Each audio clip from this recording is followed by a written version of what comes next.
একজন লিবিয়ান যুবক, নাম তার আমের, সৌদি আরব যাচ্ছিল হজ করার জন্য। যেইমাত্র সে এয়ারপোর্টে পৌঁছালো, তার নাম নিয়ে নিরাপত্তা সংক্রান্ত একটি সমস্যা দেখা দিল। নিরাপত্তা বাহিনীর লোকেরা তাকে বলল, একটু অপেক্ষা করো, আমরা চেষ্টা করছি সমস্যাটা সমাধান করতে। এই সময়ে অন্য সব হাজিরা তাদের প্রক্রিয়া শেষ করে প্লেনে উঠে পড়ল, আর প্লেনের দরজা বন্ধ হয়ে গেল। কিছুক্ষণ পর সমস্যা ঠিক হয়, কিন্তু পাইলট দরজা খুলতে রাজি হলো না। প্লেন চলতে শুরু করলো এবং আমেরকে ফেলে রেখে উঠে গেল। অফিসার তাকে সান্ত্বনা দিয়ে বলল, মন খারাপ করো না, হয়তো এটা তোমার কপালে ছিল না। কিন্তু আমেরের ছিল অটল বিশ্বাস। সে উত্তর দিল, আমার নিয়ত হজের, ইনশাআল্লাহ আমি হজে যাবই। হঠাৎ খবর এলো, প্লেনটিতে যান্ত্রিক সমস্যা হয়েছে এবং তা ফিরে আসছে। প্লেন ফিরে এলো, মেরামত করা হলো, কিন্তু তাও পাইলট আমেরের জন্য দরজা খুলতে রাজি হলো না। অফিসার আবার বলল, হয়তো তোমার ভাগ্যে নেই।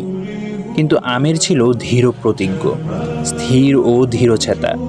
সে বলল, আমার নিয়ত হজের, ইনশাল্লাহ আমি হজে যাবই। প্লেন আবার উড়ে গেল।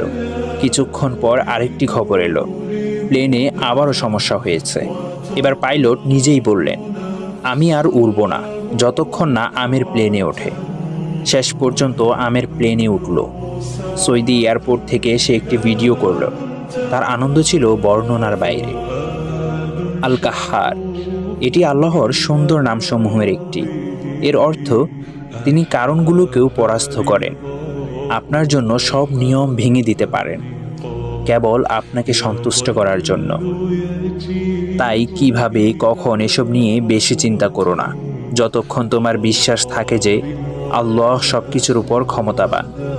বিশ্বাস করো, তিনি পরিস্থিতি উল্টে দেবেন, তোমার পথ সহজ করে দেবেন, এমনকি অসম্ভবকেও বাস্তবে রূপ দেবেন।